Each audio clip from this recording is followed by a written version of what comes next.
Hoy te voy a enseñar cuál es el proceso de adquisición de una empresa, de un edificio, de cualquier propiedad, de cualquier cosa que se pueda comprar, cómo lo hacen los fondos de private equity, cómo lo hacen los inversores profesionales, para que tú, en algún momento, si quisieses comprar una empresa o quisieses emprender, lo puedas hacer.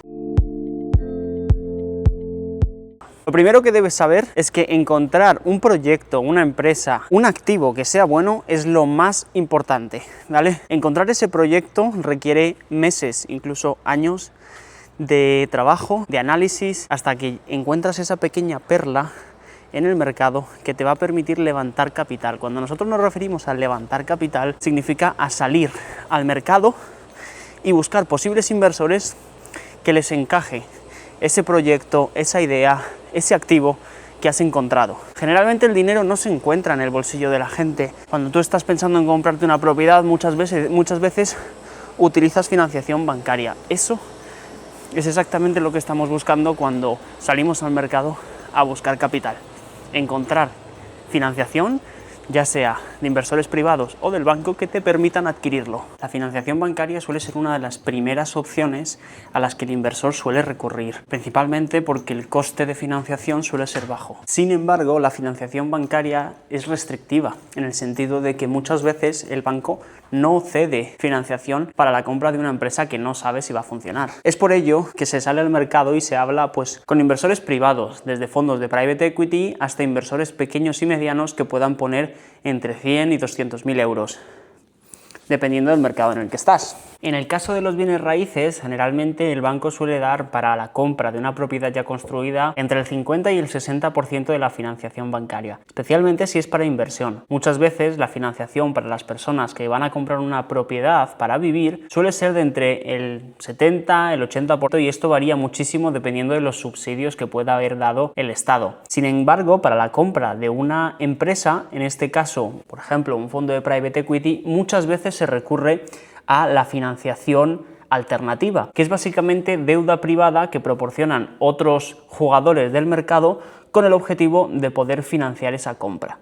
Muchas veces, como por ejemplo un leverage buyout, que se llamaría así en inglés, significa un apalancamiento con el objetivo de poder comprar una empresa. Muchas veces esta financiación se realiza principalmente con la maquinaria o con el balance financiero de la empresa. Si es una empresa con un capital muy intensivo, se suele utilizar la maquinaria que pueda tener la empresa como colateral para esa financiación que te pueda dar el banco. Si es una empresa que se pueda encontrar en el sector un poco más de la inteligencia artificial, por ejemplo, o de la tecnología, suele basarse principalmente en el balance financiero que pueda tener esta empresa y las proyecciones de capital que puedan tener en los próximos años, con el objetivo de sacar el mayor rendimiento en la venta de esta propiedad. Es por ello que cuando se realiza una inversión a gran escala, ya sea pequeña, mediana o grande, pero con una estructura sofisticada en la que haya deuda, ya sea bancaria o deuda alternativa, el inversor y el gestor de esa inversión tiene una responsabilidad fiduciaria con los inversores, el de repagar esa deuda, el de asegurarse de que los inversores tengan los retornos esperados que se han presentado en el momento de levantar capital, y es por ello que es tan importante, especialmente en la compra de una propiedad, ya sea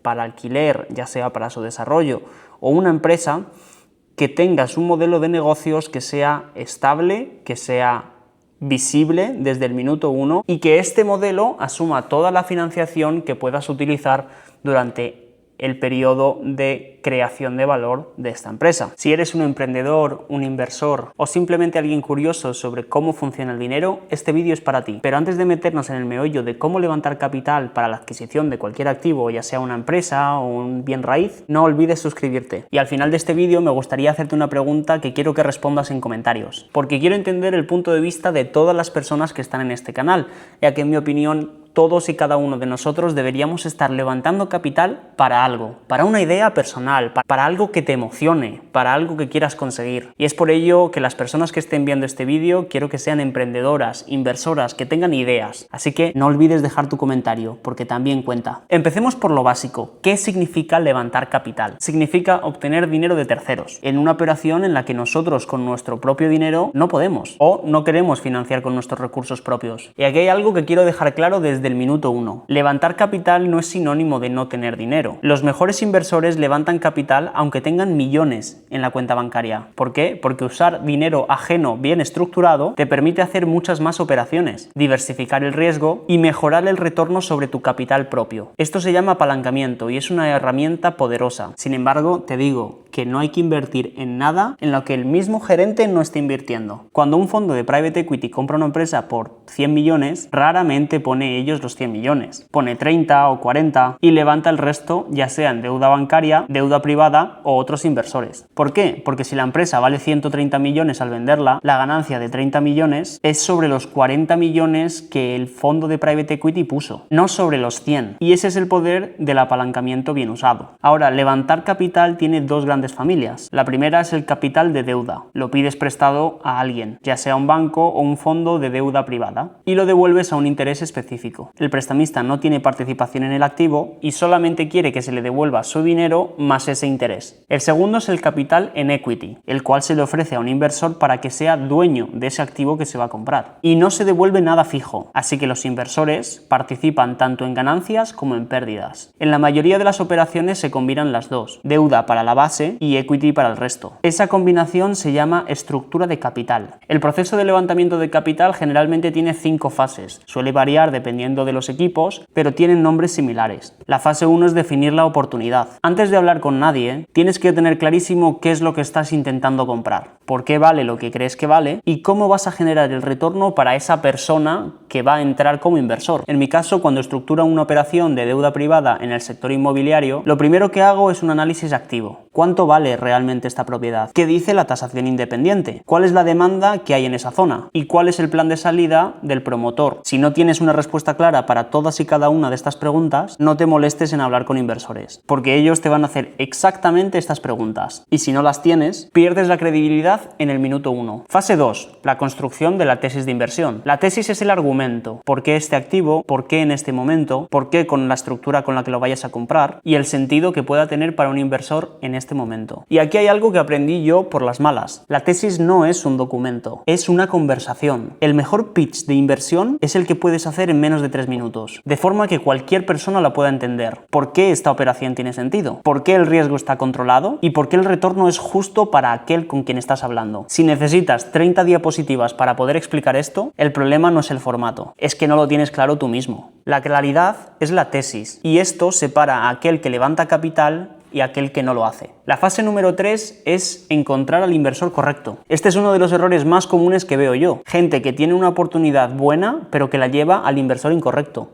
Un inversor en Venture Capital no quiere un inmueble. Un inversor conservador inmobiliario no quiere una startup. Un family office europeo no quiere una inversión sin una estructura clara. Y antes de hablar con nadie, tienes que entender qué tipo de inversor se ajusta más a tu operación. Eso significa entender el perfil de riesgo, su horizonte temporal, su tamaño de ticket mínimo y máximo y qué tipo de retorno busca. En mi caso, trabajo con inversores cualificados que entienden lo que es la deuda privada y tienen un horizonte temporal que varía mucho, entre 12 y 36 meses, y generalmente no necesitan el capital a un corto plazo, pero les encanta que haya retribuciones de capital de forma mensual, porque si una persona me dice que necesita el capital en menos de 6 meses, probablemente la estructura de deuda privada no sea para ese inversor. Y eso no es perder un inversor, es no perder el tiempo, ni el suyo ni el mío. La fase número 4 son la negociación de los términos y condiciones. Aquí es donde se decide quién gana cuánto, cuándo y bajo qué condiciones. En deuda privada, las condiciones son principalmente el tipo de interés que se le va a pagar, el plazo, las garantías, los eventos de vencimiento anticipado y los derechos de enforcement, que son básicamente qué es lo que pasaría en caso de que no se pague la deuda. En equity, por el otro lado, son la valoración, el porcentaje de participación, los derechos de voto, las preferencias de liquidación y los mecanismos de salida. Y aquí hay algo fundamental que aprendí. Los términos no son los números, son la relación entre el operador y el inversor, que se plasman y formalizan en un papel. Un contrato mal redactado puede destruir una buena operación y un contrato bien redactado puede salvar una operación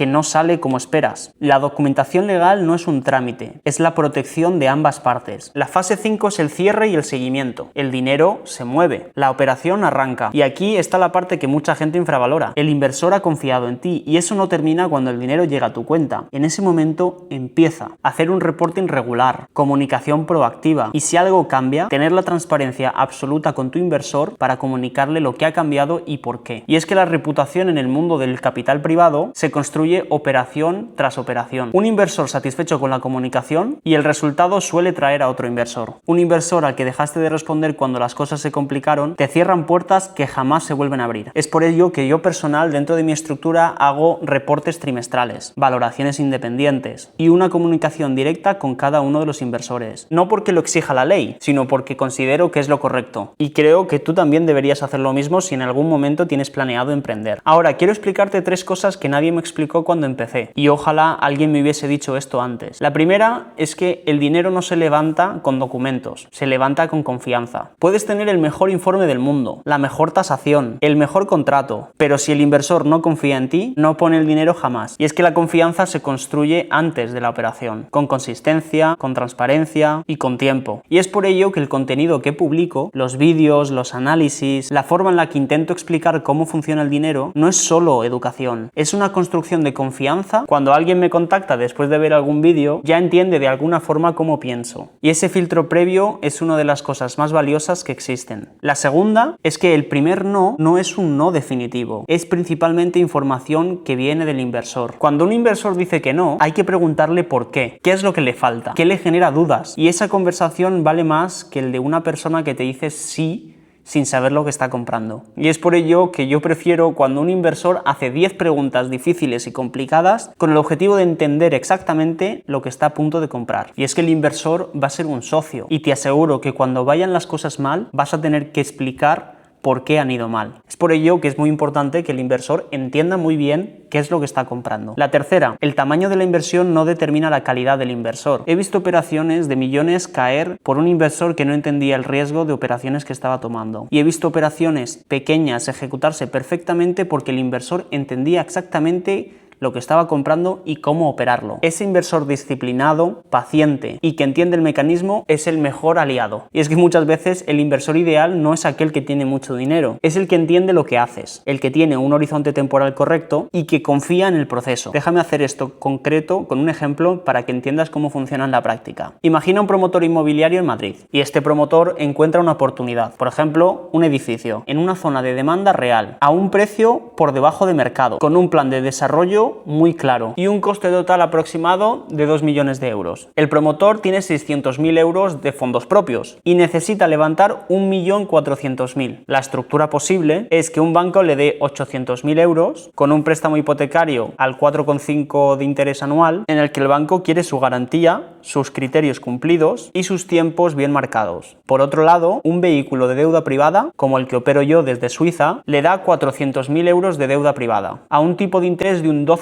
anual. Esto suele ser más rápido, más flexible y con una tasa de apalancamiento que se mide en la totalidad contando la deuda bancaria controlado y un coinversor que invierte en equity, el cual suelo ser yo también, con unos 200.000 que cubren las necesidades del proyecto restantes, a cambio de un 20% de las participaciones en el proyecto. El total levantado 1.400.000, con 3 fuentes de financiación diferentes, con 3 perfiles de riesgos muy diferentes y con 3 tipos de retornos diferentes. El banco cobra un tipo de interés más bajo porque tiene la garantía de la propiedad. El prestamista privado tiene un interés más alto porque tiene una posición subordinada a la del banco, con algo más de riesgo y es por ello que tiene que tener un interés más elevado. Y el inversor de equity que no tiene un retorno fijo, pero tiene una posición de participación con plusvalía, con mucho más riesgo, pero mayor potencial. Esto es lo que se llama estructura de capital. 3 capas diferentes, cada una con una función diferente y con una valoración y una rentabilidad también diferente. Y para todo aquel que esté pensando, esto está muy bien, pero yo no voy a levantar capital para comprar una empresa. Puede que tengas razón, puede que nunca lo hagas, pero entender este proceso te convierte en un mejor inversor pasivo, en caso de que decidas en algún momento invertir ya sea en equity o en deuda. Cuando alguien te proponga participar en una operación, vas a saber qué preguntas debes hacer, sabrás qué documentos debes pedir y sabrás más o menos qué red flags tendrás que buscar. Cuando leas en los medios de comunicación que un fondo ha comprado una empresa, vas a poder entender cómo la ha financiado y quién gana qué. Y cuando evalúes tus propias finanzas, entenderás que el apalancamiento bien usado es un arma poderosa. Y como cualquier herramienta poderosa, peligrosa también si no sabes utilizarla. Así que este conocimiento de cómo se mueve el dinero de forma real es lo que separa a un inversor informado de un inversor que solo espera y confía. Así que, para resumir, levantar capital es un proceso de 5 fases, o generalmente de 5 fases. Definir oportunidad, construir una tesis, identificar el inversor correcto, negociar los términos y condiciones y cerrar con el seguimiento y el reporte. No es magia, no es solo para las élites financieras, es un proceso que se aprende con práctica y que se mejora con cada operación. Y los 3 principios que importan más son la confianza que construyes antes de la operación y el no del inversor al pedir la información. Por lo que céntrate en esos inversores que están bien alineados con tu operación. Ahora deja que te haga la pregunta que quiero que respondas en comentarios. Si tuvieses capital ahora mismo para invertirlo, ¿cuánto sería y en qué lo meterías? Sin filtros, quiero datos reales. A ver si encontramos una oportunidad en la que todos podamos colaborar. Si te ha gustado este vídeo y quieres seguir aprendiendo sobre la inversión, suscríbete y dale a like. Nos vemos en el próximo vídeo.